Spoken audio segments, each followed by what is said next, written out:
When Biden led the polls in almost every battleground state, experts warned that a Trump win was still possible, but only if polls were even worse than they were in 2016. But look at where Biden is right now. He's up by 10 points. More than that, look at that. He's above 50%. Hillary Clinton was well below 50%.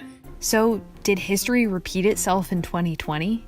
Let's compare the polling averages listed by 538 with the actual results.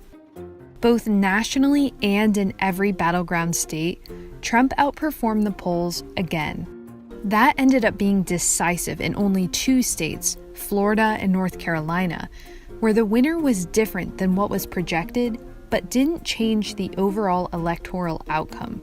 But the stark difference between polls and reality in states like Iowa, Ohio, and Wisconsin still stands out.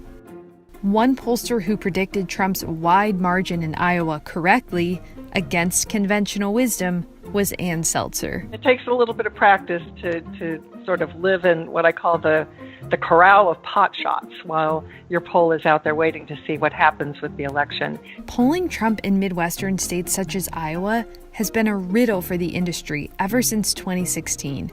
So what makes her methods different? There are a lot of pollsters who do what I call, they pull backwards. That is, they look at what happened in previous elections and use that to adjust their sample of today to hopefully project an electorate of tomorrow.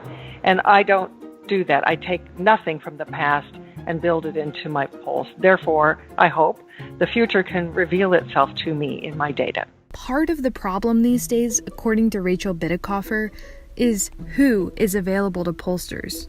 There is this perpetual problem of finding people from the bottom 50%, left and right, who are going to do a survey. They don't know who Mitch McConnell is. They don't know who Nancy Pelosi is. They don't read the New York Times. They don't watch the news. What makes things even harder is that Republicans in the U.S. are much more likely to distrust news organizations who sponsor a lot of polling, which could be one explanation of why Trump underperforms in polls. We are in this time period where especially the political right has found value in getting people to distrust government, right? And getting people to divest themselves from civic participation. So what could be a solution? The only way that pollsters will ever be able to measure them is by asking longer questions and by empowering these people, telling them that if you speak to us, the world is going to hear you. It actually requires a different questionnaire than what we normally would do with voters.